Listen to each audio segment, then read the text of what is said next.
The educator Dr. Maria Montessori once said, "The child developing harmoniously and the adult improving himself at his side make a very exciting and attractive picture." Welcome to Montessori Education with me, Jesse McCarthy, where we talk raising children and educating students while bettering ourselves right alongside them.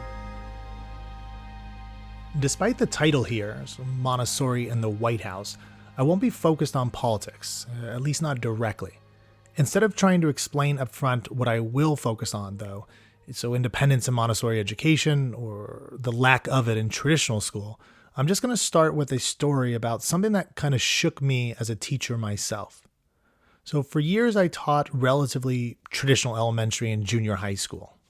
So this is kind of the teacher in the front, the children in desks, rows of desks, kind of facing the front, the board, where I was, lecturing and somewhat speaking at them. I mean, I wasn't like a mess of a, this is what you'll do type teacher, but it was that traditional style format.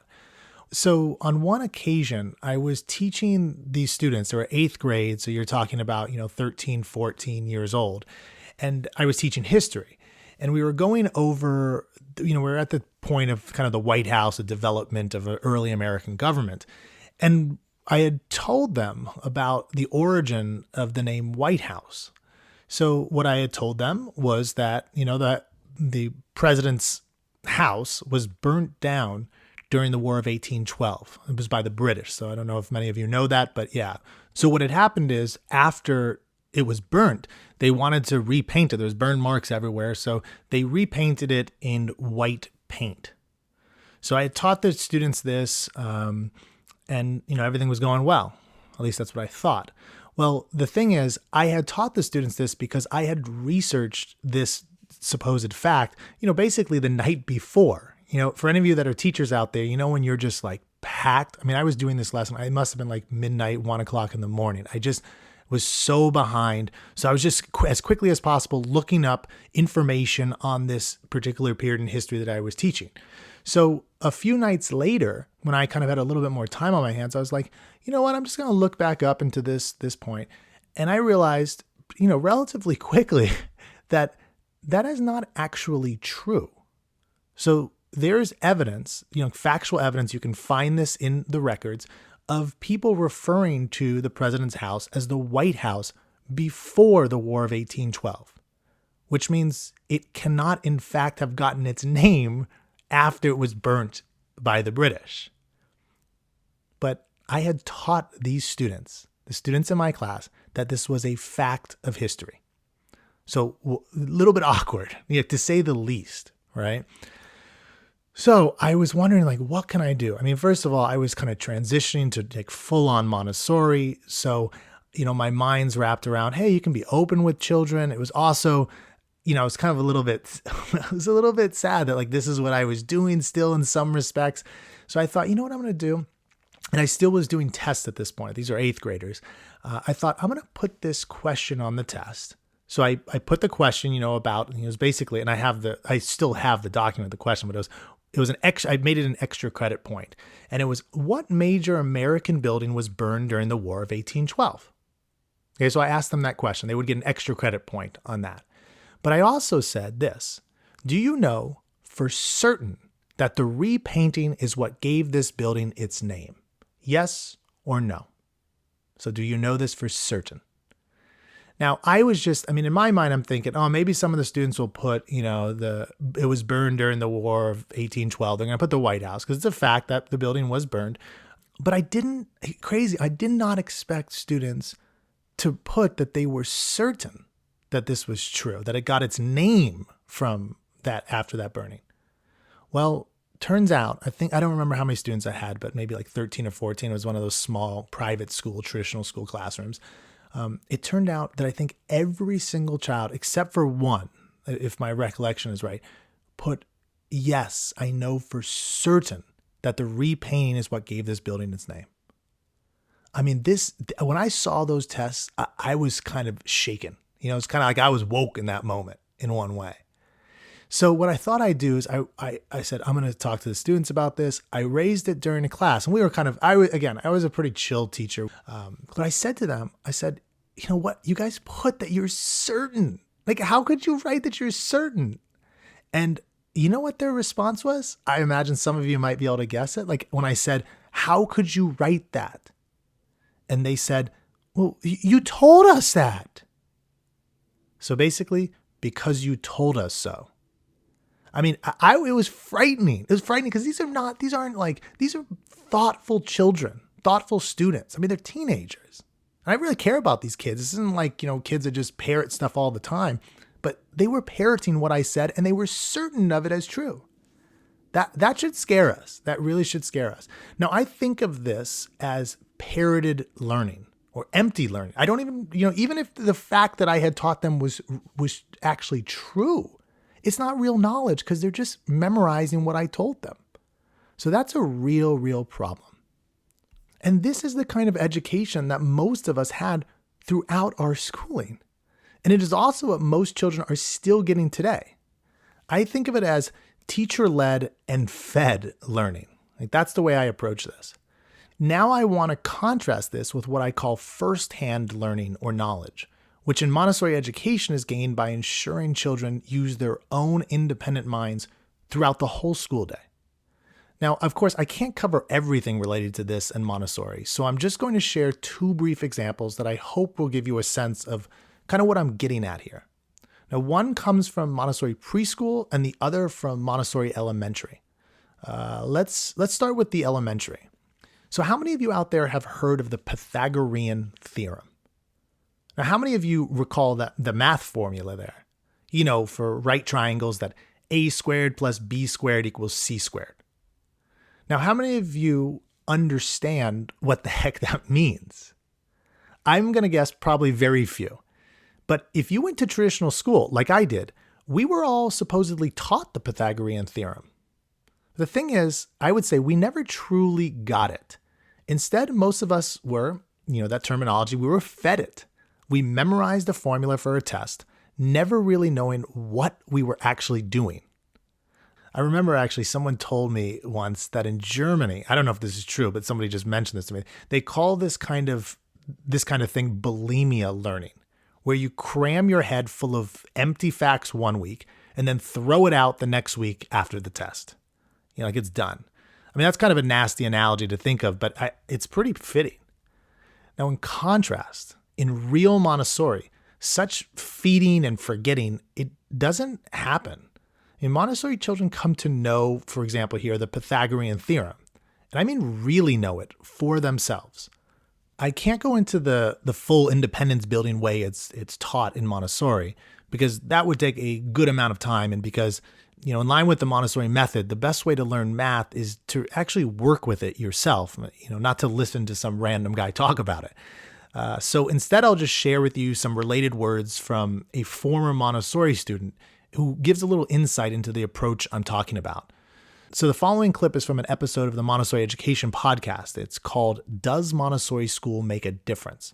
And the young man speaking is William Kelly, who was a Montessori child himself from preschool to junior high, and now he is a tech entrepreneur. In the discussion, Will talks about an experience he had in Montessori Elementary that highlights the kind of firsthand learning I talked about earlier. Here it goes. There'd be a handful of us who were really interested about a certain math concept. And so we would go out, the three of us, and we would, continue exploring that. So one of the kind of traditional things, when learning the Pythagorean theorem is, why is this important? How is it practical in the real world? And they always in textbooks give you this, visual of if you wanted to measure like a flagpole or something. Yeah. You'd go a certain distance from the flagpole and you'd know your angle to see the top of the flagpole, and then you'd be able to figure out how tall it was. Mm-hmm. And what's funny about that is, I've done a lot of tutoring in my time. And so I would have students with those types of things, and they would say, but when are you ever going to do this? Well, we did that at Montessori. We went out, we had this device, like a protractor to figure out, what the angle was. We measured the distance and we figured out how tall that flagpole was. As you can see, Will made this learning his own. There is no parroting going on here. And on a side note, can you hear how much fun he had along the way? I just love that. And so the second example I want to share with you is about Montessori Preschool, or what's called primary or children's house, which is a mixed age classroom for 3 to 6-year-olds.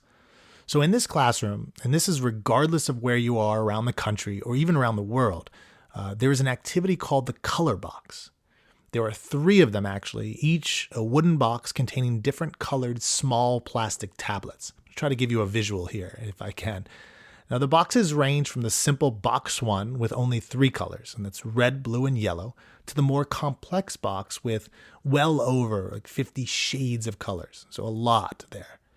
Now, again, to give you somewhat of a visual here on these materials, box 1 is about the size of, say, a big paperback book. And the other boxes just then go up in size, with the third and final box being around the size of, say, a big coffee table book or so. And again, each box filled with small color tablets. With the first box, children at around age 3 match the simple color tablets in pairs. So you got red with red, blue with blue, yellow with yellow. Pretty basic.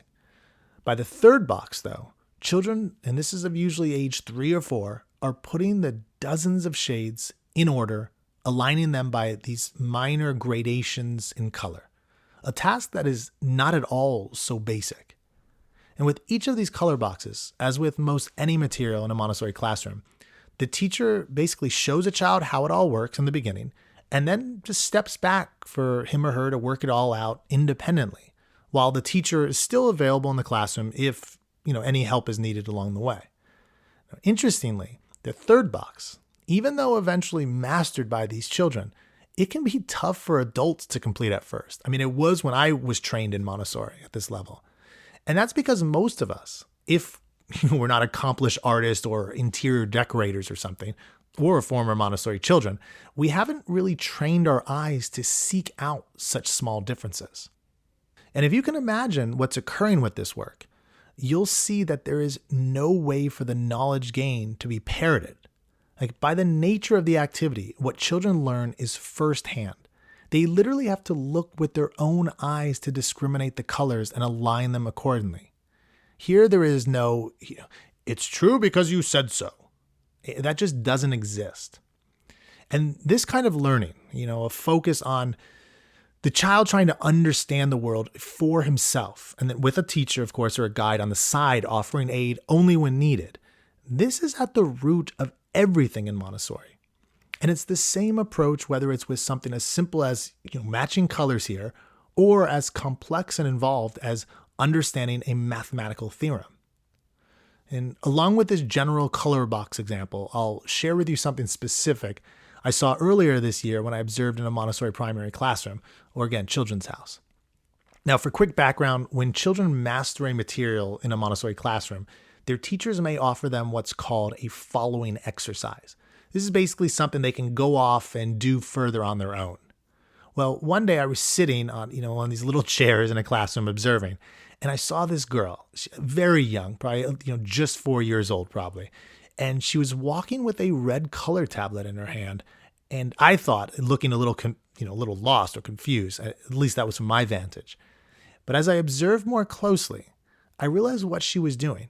She was looking intently around the room for some object, and this is any object she might be able to find, that had the same color, as nearly as possible, to the red tablet she had in her hand.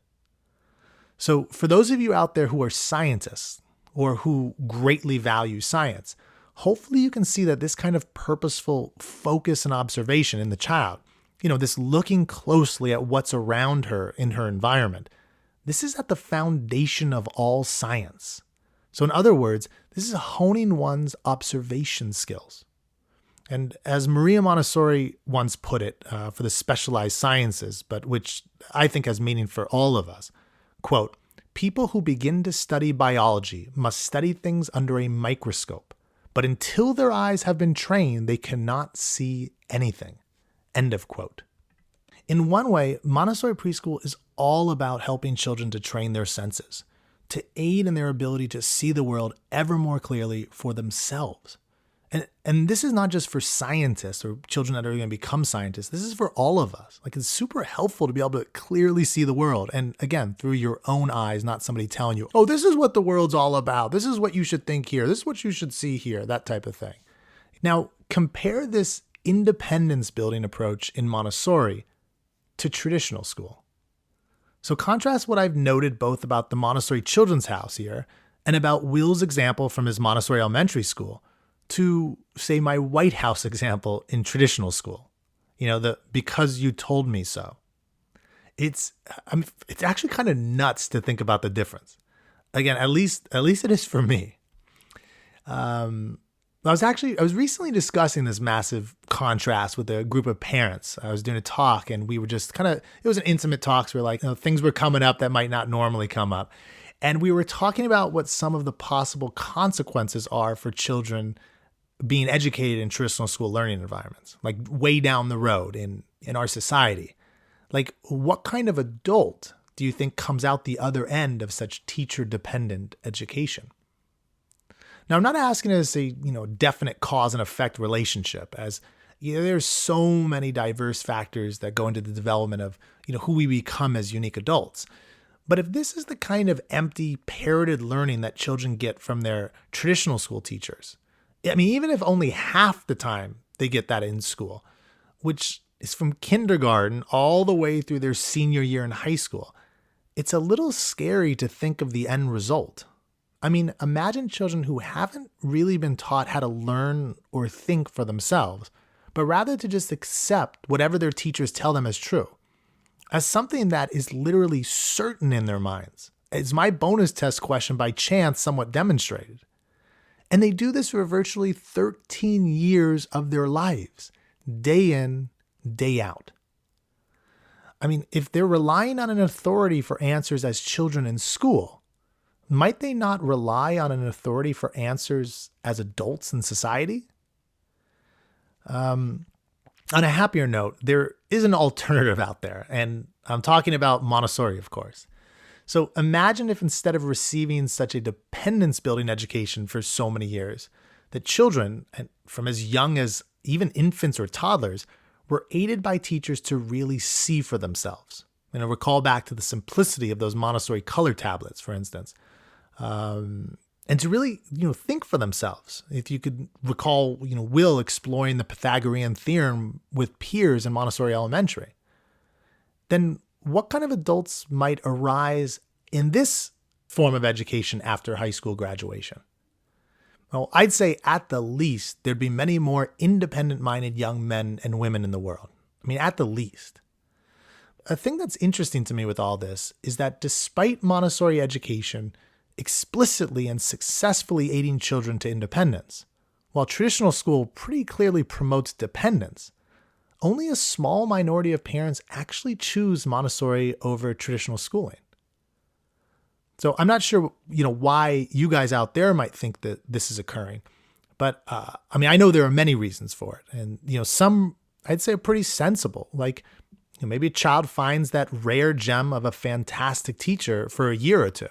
I know I had one of those in my traditional schooling, but most other reasons I'd say are not so sensible. Like just maybe sticking with something because it feels familiar. I'm going to give you a compilation of comments I've heard from moms and dads on the issue. And these are particularly from those who live in more affluent school districts. Something like this, quote, "We live in a great neighborhood with a highly ranked school just down the block. The district test scores are through the roof. And the majority of students who stay there from elementary to high school, they get into the colleges of their choice. And it's free too." End of quote.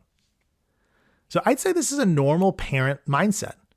And on the surface, it sounds pretty good. Everything she's saying or he's saying sounds pretty good. But when we dig a little deeper, it is far from good. For instance, so those test scores some districts rave about, they are in large part testing for parroted information, which might serve children well when bubbling in circles on Scantrons, but it will do nothing for them in the real world. And most of the colleges that students get into these days, well, they are often printing out diplomas like they're monopoly money. And many degrees are becoming closer and closer to useless for obtaining actual jobs after graduation. And that's even from some pretty great, seemingly great institutions. And that supposedly free cost, well, although I'm relatively young, I'm also old school in some ways. And I know well that nothing in life is free. As one massively important example, I would say the cost of traditional schooling in terms of the lack of development of a person's independence, that can set a child back years when he or she reaches seeming adulthood. And there's also a more global cost or consequence for all this bad traditional education. As President Abraham Lincoln is supposed to have said, quote, "The philosophy of the schoolroom in one generation is the philosophy of government in the next," end of quote. So if we have bad education in the early years, well, then we get bad politics in the later years as adults. If dependence is bred in the classroom, then dependence might be what grows in society. On an ironic side note, I cannot find any solid evidence that Lincoln actually said that quote. And that's even though endless websites made by grown adults claim that he did say it. Anyway, this is a side note. But so coming back to Montessori education, which at root is simply about helping children to think and act for themselves, I want to share an awesome example of this kind of independence that is being developed in some Montessori environments, and at an early age. So a Montessori teacher recently told me a story about a child in her classroom, a 6-year-old named Sophia. So one day this teacher asked Sophia if she would like to help her put away some glass cups in the dishwasher. Incidentally, in Montessori mixed age classrooms, usually with 3-year age groupings, the older children often become the leaders and helpers, so they're taking on ever greater responsibilities. Anyway, in response to her teacher's question about, helping with the dishes, Sophia said, "Yeah, I'd like to help." And so they both went out to fill the dishwasher. Well, a few cups into the process, Sophia looks up at her teacher, casual as can be, and says, "I can do all this by myself. You can go back in the classroom." When I heard this story, I was just like, oh, it's so wonderful. Anyhow, the teacher replied, oh, okay, that sounds good. And she walked back into the classroom, leaving Sophia to happily finish the work on her own. It's little moments like this that Montessori education is all about. And really for both child and adult alike. It's just such a cool experience. The anecdote reminds me actually of a line by Maria Montessori, again, captured in that book, The Child Society and the World. It's this, quote, "The teacher can be proudest of all when she is no longer necessary," end of quote. Now, with that, keep in mind the contrast of normal traditional school children all over the States, and this is public or private, as well as in other countries, like, say, elementary and junior high students and high school teenagers, having to raise their hand to get permission to even step outside the classroom to use the bathroom on their own. It is nuts. Can you imagine such an independent child as Sophia later in life, let's say age 16, having to ask a teacher if she's allowed to use the restroom?